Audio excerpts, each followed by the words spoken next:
Bonjour tout le monde. On est à Radio Jeu de Pommes. Pourquoi Radio Jeu de Pommes? Alors déjà, on est au Salon Visconti, qui est un salon du 101 rue de l'Assemblée, rue de l'Université à l'Assemblée nationale. Et il est 15 heures un peu dépassé, le mardi après-midi. Normalement, c'est l'heure des QAG, l'heure des questions au gouvernement. Mais comme le gouvernement de Michel Barnier a été censuré, il n'y a plus de gouvernement, donc il n'y a plus de questions au gouvernement. Et ce qu'on se propose de faire aujourd'hui, c'est des réponses du Parlement à la place des questions au gouvernement. Pourquoi?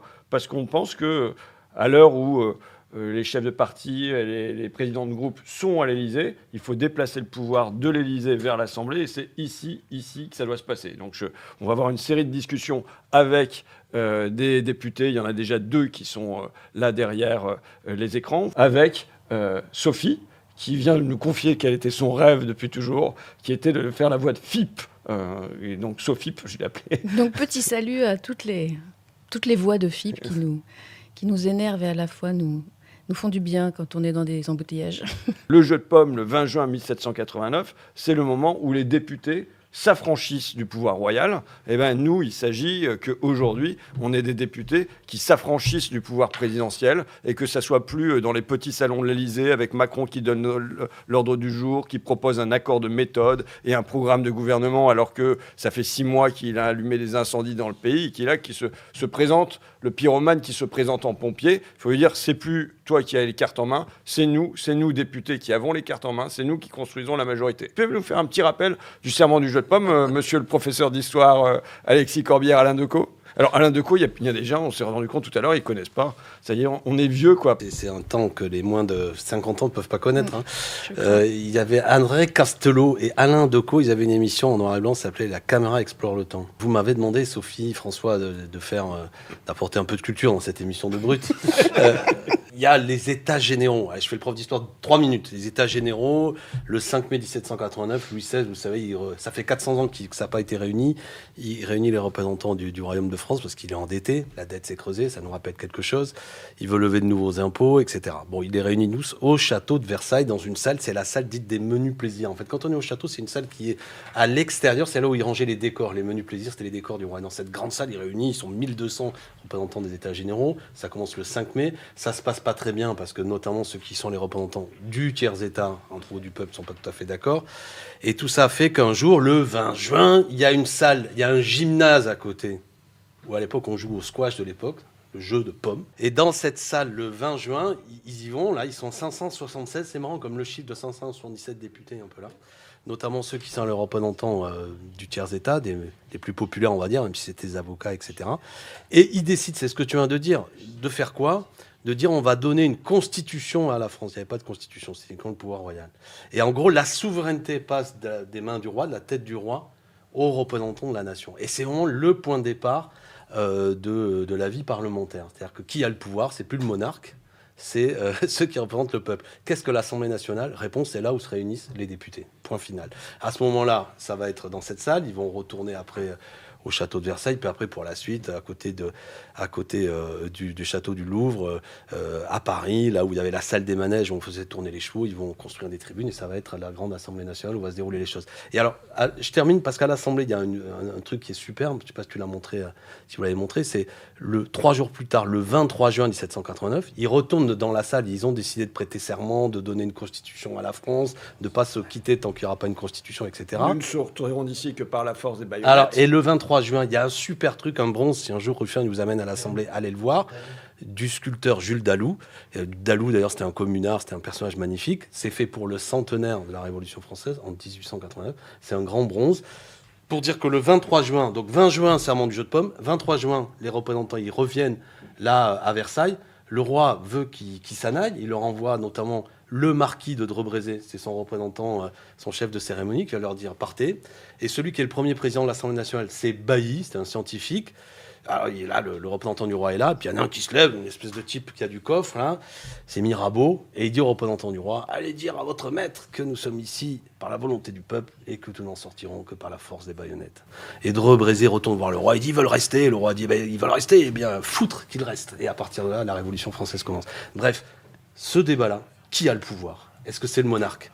Est-ce que c'est le représentant du peuple? C'est au cœur de la Révolution française et de la naissance de la République. On accueille Nicolas Sansu, député communiste du Cher, de Vierzon. C'est toi qui avais défendu la motion de censure pour ton groupe. Et pas la motion de censure, mais... Ouais, et pas la motion de censure. Ok, bah, c'est une journée comme ça. Il en faut. Bah, d'abord bravo, parce que c'est peut-être grâce à tes mots que le gouvernement il est tombé. Mais maintenant, c'est de ta faute si on n'en a plus. Il n'y a pas de gagnant, mais il y a un perdant. Et le perdant, c'est Emmanuel Macron. Et moi, j'ai très peur aujourd'hui qu'il essaye de se refaire la cerise en jouant sur le gouvernement d'intérêt général. Alors, ce qui est quand même un terme absolument extraordinaire. Il nous explique qu'aujourd'hui, il va faire un gouvernement d'intérêt général. Ça veut dire que ceux d'avant n'avaient pas l'intérêt général au cœur. Je trouve ça extraordinaire. Je pensais que tout gouvernement devait avoir l'intérêt général au cœur. Il faut aller voir Macron aujourd'hui ou pas? Alors, je fais partie d'un parti politique qui...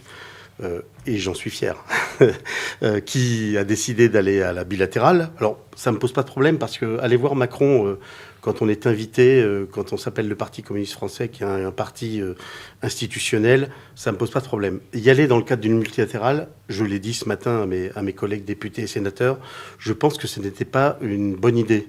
Une multilatérale qui ferait croire qu'il y a possibilité de s'arranger entre le PCF, les écolos, les socialistes, les macronistes et les républicains. Donc j'ai très peur de cette instrumentalisation. Alors je n'ai pas de doute sur le fait que les trois groupes du NFP ne vont pas s'amuser à tomber là-dedans, mais rien que le fait d'y aller donne l'idée qu'on pourrait à un moment être d'accord et donne à Macron l'arme de dire ils ne se sont pas mis d'accord.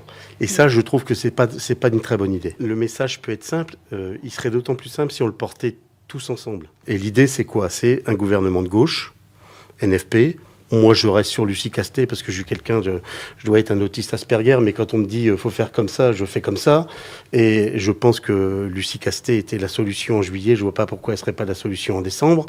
Et puis ensuite, c'est de dire ce gouvernement de gauche doit aller chercher des majorités sur des propositions extrêmement simples, extrêmement claires sur le pouvoir d'achat, sur la justice fiscale, sur la question des retraites.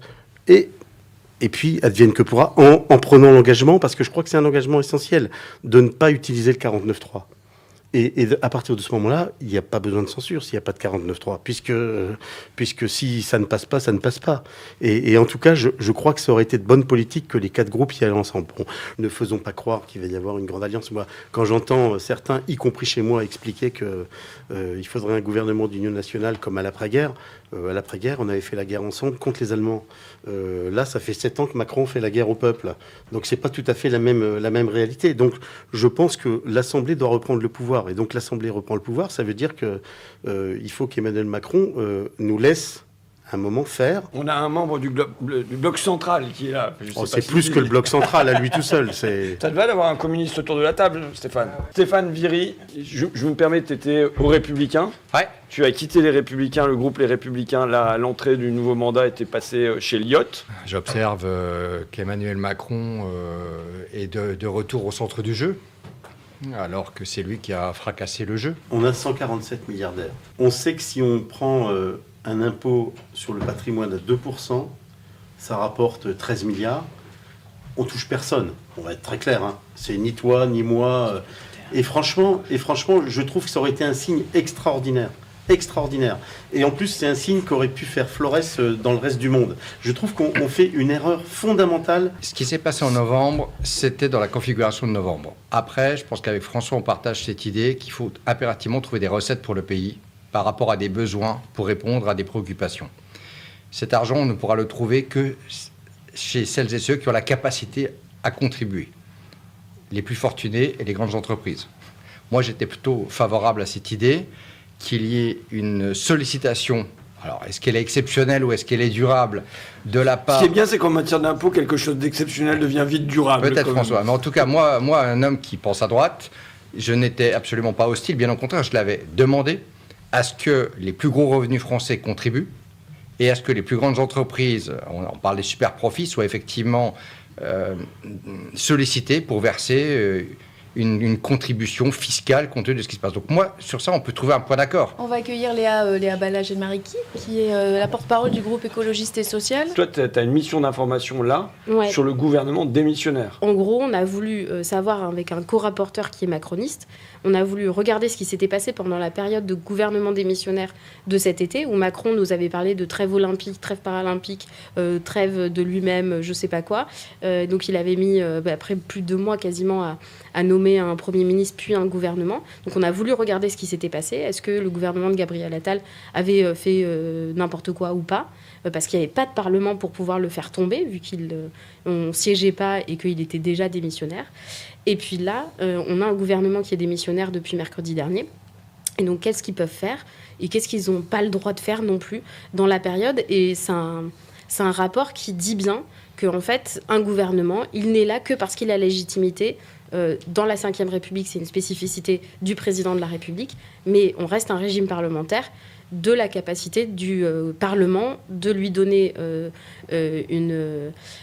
sa confiance ou bien de ne pas le censurer. Et donc en fait, cette légitimité, vu que le gouvernement est tombé, il ne l'a plus. Et donc il doit pouvoir se retirer un peu des affaires politiques. Et on voit que certains ont du mal, notamment Bruno Retailleau depuis quelques jours. C'est-à-dire qu'il continue à faire le ministre de l'Intérieur qui pourrait prendre des décisions sur la police, sur l'immigration et ainsi de suite, alors qu'on lui a enlevé les manettes et normalement il n'a plus le droit. Il n'a plus le droit parce qu'en réalité, on n'est plus là pour pouvoir lui... Il est plus... si vous voulez, là, normalement, on était sur la période des questions au gouvernement. Donc on aurait dû poser des questions au gouvernement, notamment la position... C'est justement parce qu'on était au chômage qu'on a initié cette radio à ce moment-là. Exactement. Mais moi, je pense que c'est un problème qu'on soit au chômage, parce que même un gouvernement démissionnaire, il doit rendre des comptes. Et donc on aurait dû avoir des questions au gouvernement. On devrait pouvoir continuer à pouvoir les auditionner en commission, ces ministres démissionnaires, parce que en fait, c'est le seul moyen de pouvoir contrôler politiquement ce qu'ils font. Quelque part, ils pourraient avoir presque plus de pouvoir en étant censurés qu'avant. Peut-être pas, c'est... Eh bien, si... Enfin, en fait, on imagine un gouvernement démissionnaire illibéral, enfin, qui a une vraie volonté de détruire des droits, etc.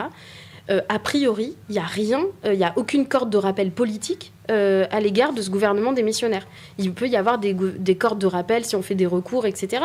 Mais ça vient après que le mal a été fait. Et donc c'est un problème, et c'est même un constitutionnaliste belge qui nous disait il y a un problème si le Parlement ne s'en mêle pas, c'est qu'on peut avoir un régime autoritaire qui s'installe avec un gouvernement démissionnaire. Pour cette mission, je suis allée à Bruxelles et à La Haye, donc, pour regarder comment fonctionnent des régimes parlementaires un peu plus matures. Et en réalité, c'est pas du tout dans la main des chefs de gouvernement ni des personnes qui ont créé le problème. C'est dans la main de celles et ceux qui représentent le peuple, on va dire. Et c'est notamment dans la main des chefs de parti qui sont représentés dans les assemblées, au Parlement, en Belgique. Et en fait, ils ont un processus qui est très, très bien cadré et qui est très démocratique et très transparent. Ils ont d'abord un informateur qui met tout le monde autour de la table. Puis ensuite, ils ont un formateur. Parfois, quand les crises s'enlisent, ils ont ce qu'on appelle des démineurs. Bon, ils ont tout un vocabulaire très savant. Tandis que nous, on a Emmanuel Macron pour faire tout ça. Exactement. À lui tout seul. Mais lui, de grenade. Lui, il est plutôt mineur que démineur. Enfin, je sais pas. En tout cas, il a un problème avec... mais il ne supporte pas le fait de pouvoir ne pas avoir prise sur ce moment politique et de laisser celles et ceux qui détiennent une partie de la solution parce qu'ils représentent la diversité de ce que la France pense politiquement, se mettre autour de la table et trouver la solution. Quoi ?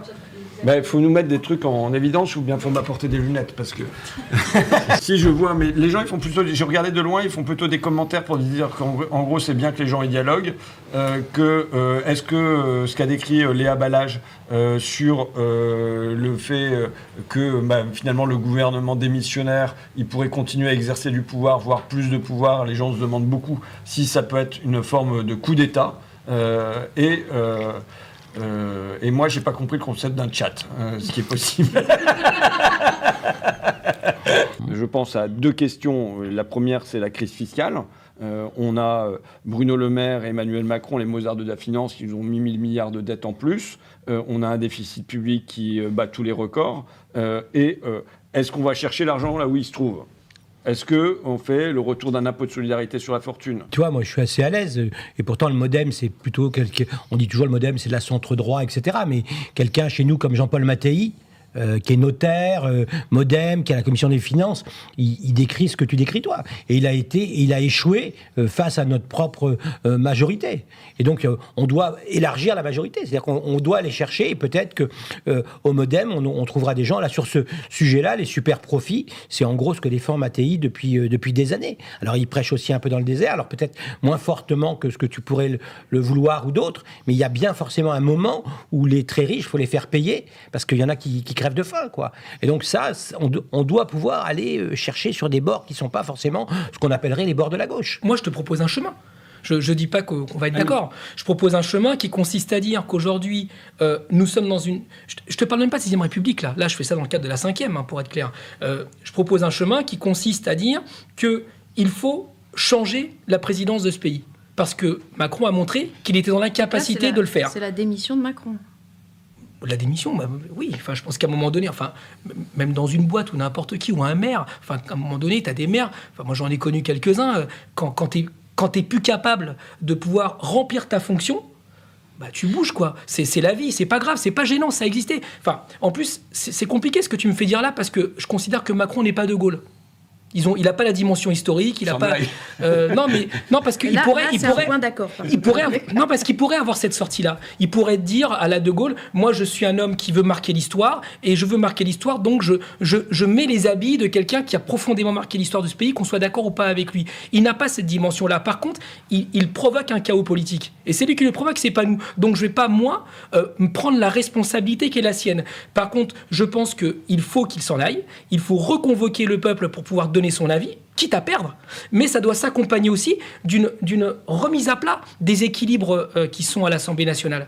Parce qu'aujourd'hui, les équilibres que nous avons ne reflètent pas la réalité du pays. Donc à partir de là, je propose une voie légale, qui est celle d'une révision constitutionnelle, pour permettre qu'une fois qu'un nouveau président est élu, eh bien on dissolve l'Assemblée et pas attendre le mois de juin et être dans une situation qui sera peu ou prou la même. Sur le rapport à une présidentielle anticipée, c'est que de toute façon, que ça soit aujourd'hui, dans 6 mois ou dans 2 ans, on n'a pas du tout de garantie que ça soit la gauche qui l'emporte. Exactement. Et au fond, on a même plutôt la favorite des sondages, en tout cas, s'appelle Marine Le Pen. Exactement. Bon. Mais en revanche, c'est...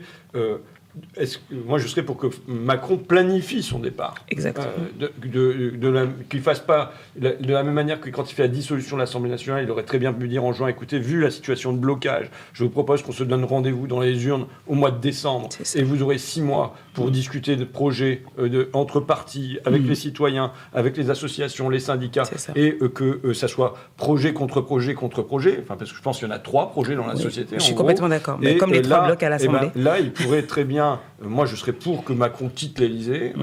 Oui, parce que je pense qu'il n'est pas la solution, il est le problème. Parce que je pense qu'il est moins pompier que pyromane. Parce que je pense qu'il n'installe pas l'ordre, mais le désordre depuis 6 mois et en fait, vérité, depuis 7 ans. Parce que, pour des tas de raisons sociales, démocratiques et ainsi de suite. Mais qu'en revanche, il le planifie quelque part. Ils nous disent, voilà, dans 6 mois, je m'en vais. Vous avez 6 mois pour préparer projet contre projet contre projet. Mais si c'est en 35 jours, parce que la Constitution, elle dit en 35 jours. Dans la période, ce qui m'a le plus frappé, c'est le côté d'un sectarisme de Gabriel Attal. Oui. Enfin, ils ont perdu les élections avec vraiment, avec grande clarté. Ils se sont pris 2 immenses claques électorales et ils ne bougent sur rien. Et après, c'est à nous de nous justifier qu'on est incapable de trouver des solutions. C'est quand même ça qui est le plus incroyable. Et d'ailleurs, ceux qui ont fait tomber Barnier, c'est peut-être moins nous qui avons voté la censure sans problème, parce que ça pouvait difficilement être pire, que Gabriel Attal, qui a mis que des bâtons dans les roues de son cher Premier ministre qu'il était censé soutenir. Donc le problème, c'est aussi d'avoir en face des personnes qui sont capables de dire « Ok, on prend acte ».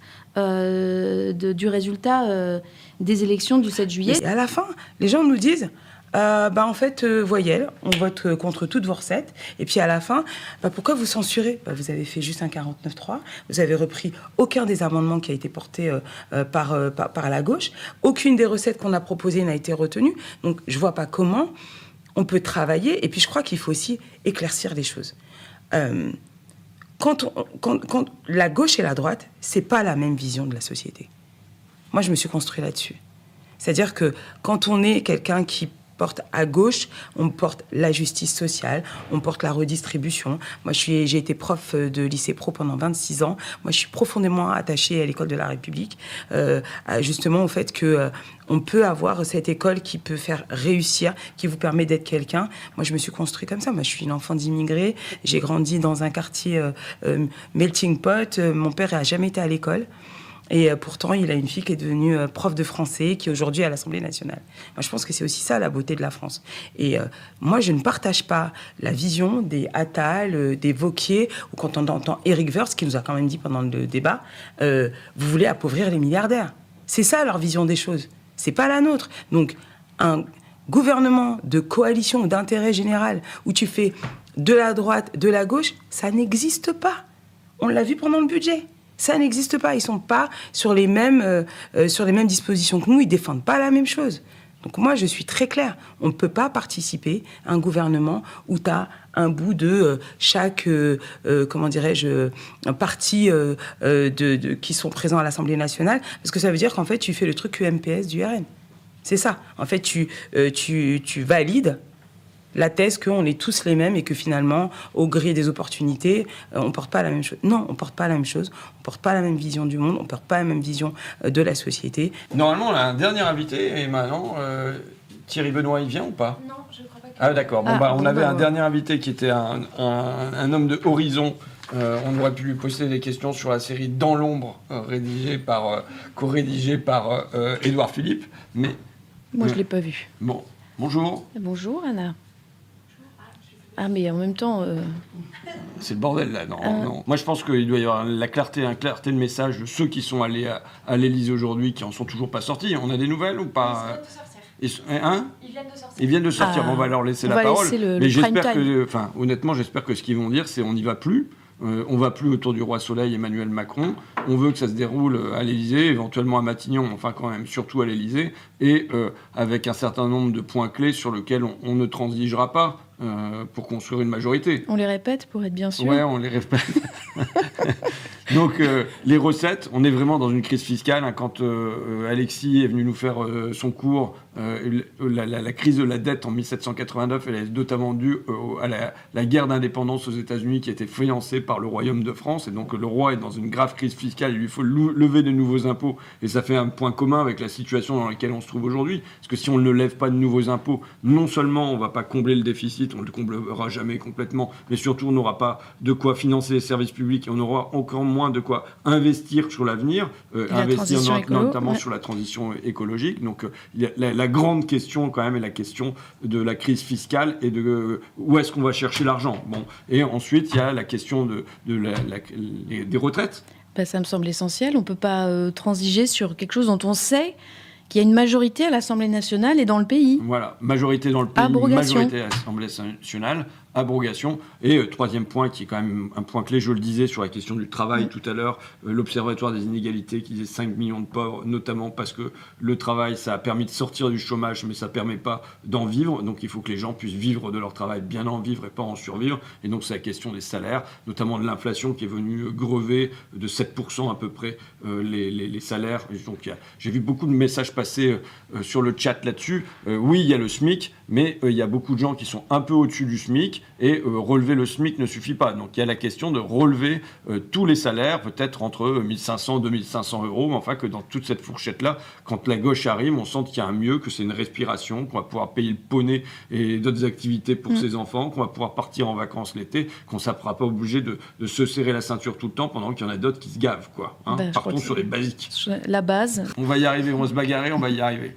Merci à vous en tout cas. Et puis moi je remercie à nouveau Julien, Raphaël, Emma qui ont fait les petites mains. On n'a pas fait le serment du jus de pomme. Je trouvais que c'était un truc parce que là on était subventionné par Andros. C'est ça, ils ont refusé de nous sponsoriser, donc finalement on l'a pas fait. Et donc je vous remercie d'avoir transformé le salon Visconti de l'Assemblée nationale. On va voir si on fait un one shot ou bien si on refait ça régulièrement, peut-être avec un peu moins de logistique parce que c'est quand même énorme ce que vous avez amené là. Mais si on convoque des députés de tous horizons et pas que d'horizons dans notre bureau ou quoi. Voilà, on fait nuit debout à l'Assemblée. Ouais. Radio Debout. Merci à toi en tout cas. Merci Sophie. Merci François. Et merci à vous. Et merci à vous.